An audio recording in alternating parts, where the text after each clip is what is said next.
There's something undeniably American about ketchup. It's the sidekick to fries, the burger's trusty companion, the must-have condiment at every cookout. Beyond that, without ketchup, we wouldn't have other great condiments like Russian dressing, steak sauce, Kansas City-style barbecue, and even cocktail sauce. It truly is the tangy red ribbon tying together some of our favorite comfort foods. But like so many American classics, its story has far more of a global reach than you'd expect. Roughly 97% of American households have a bottle of ketchup in their fridge right now. We buy somewhere in the ballpark of 10 billion ounces annually, which comes out to about 3 bottles per person per year. But ketchup's journey doesn't start in America. It doesn't begin in a factory, or even in a tomato field for that matter. Its roots stretch all the way back to 300 BCE in ancient China, where the first versions didn't use tomato. Hailing from southern China, these sauces were fermented paste made from fish entrails, meat byproducts, and soybeans. They were pungent, tangy, and salty. They were also easy to store and had a long shelf life, making them perfect for ocean voyages. Over time, these early versions of ketchup made their way to Vietnam, Indonesia, the Philippines, and other parts of Southeast Asia through trade routes. It's along these routes that food historians believe British traders intercepted the condiment in the late 1600s, appearing in the Oxford Dictionary for the first time in 1682. The first known English recipe for ketchup was in Eliza Smith's Complete Housewife, published in 1727. Her version combined anchovy, horseradish, lemon peel, shallot, vinegar, and white wine with spices like clove, ginger, mace, nutmeg, and peppercorns. This English ketchup, as it was called, was pretty close to Worcestershire sauce, which would make its debut about a century later. Richard Bradley is another pioneer of English ketchup. He published 2 different recipes in 1728, only 1 year after Smith's English ketchup. One of Bradley's recipes was a riff on a soy-based sauce that he claimed originated in what we would know today as Indonesia. But since he didn't have access to soybeans, he used red beans instead, blending them together in a paste with cayenne, powdered clove, nutmeg, mace, pepper, minced garlic, and orange juice. The other was the first ever published recipe for mushroom ketchup, which called for mushrooms, clove, mace, and port wine. It was a dark, savory condiment that Pride and Prejudice author Jane Austen was apparently a big fan of. It's hard to say exactly when tomatoes found their way into ketchup. There are anecdotes of ketchup-like tomato sauces popping up from Nova Scotia to Louisiana. But the first known tomato ketchup recipe was published in 1812 by Philadelphia scientist and horticulturalist James Mees, who referred to tomatoes as love apples. Made from unstrained love apple pulp, spices, and brandy, Mees's recipe was more like a boozy tomato gazpacho.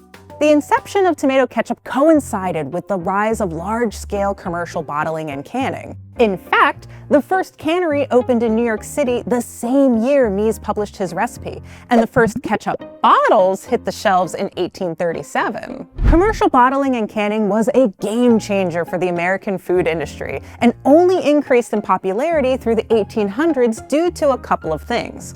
First, America's growing railroad industry expanded shipping across the United States, allowing farmers and other food manufacturers to preserve their goods in mass quantities and find new markets for their products. Second, soldiers relied on canned rations to stay fed on the front lines of the American Civil War.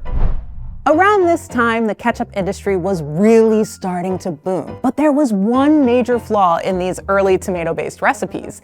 They didn't keep well at all. Ketchups were designed to be shelf-stable, a feature, not a bug, of their fermented origin.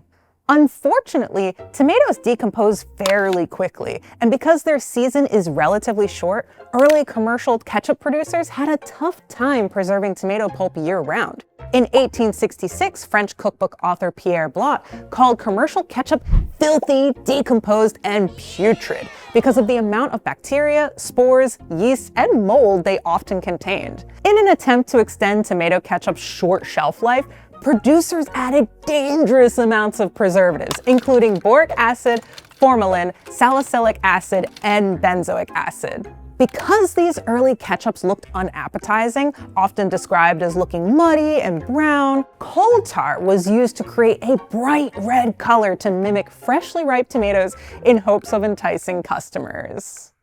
By the late 1800s, there were growing concerns surrounding the preservatives in bottled ketchup, and consumers were becoming suspicious of industrial canning. To solve ketchup's preservation problem, industrial manufacturers started adding vinegar and salt to prevent spoilage, and sugar to balance out the sourness. But the first person to strike the perfect balance of sweet, salty, sour, and umami, and bottle what would become an iconic American flavor, was Pittsburgh-based food scientist Henry J. Heinz. In 1876, in order to regain the trust of American customers, Heinz developed a recipe that leveraged tomatoes' naturally occurring preservative, pectin, as well as distilled vinegar, brown sugar, salt, and other spices. He even sold his ketchup in clear glass bottles so customers could see the freshness of his product. By 1905, Heinz's company sold 5 million bottles of ketchup. Today, the company produces 660 million bottles of ketchup per year, distributed all over the world. Through the 20th century, as diners and fast food chains sprouted up across the country, ketchup's popularity continued to skyrocket. Burgers, French fries, hot dogs, all these fast, easy, and relatively affordable foods that Americans could enjoy regardless of income or education became cemented in our country's culinary identity. And ketchup, the red glue that held all these dishes together, became America's great equalizer. The love of ketchup isn't bound to America's borders. Ketchup-flavored chips are wildly popular in Canada. Ketchup is also a popular pizza topping in places like Trinidad, Lebanon, and Poland. In Japan, ketchup is often used as a substitute for tomato sauce on pasta, and in Germany, the popular street food currywurst is topped with ketchup mixed with curry powder. Are you one of the millions around the world who love ketchup? What's something that you can't eat without it? Tell us in the comments.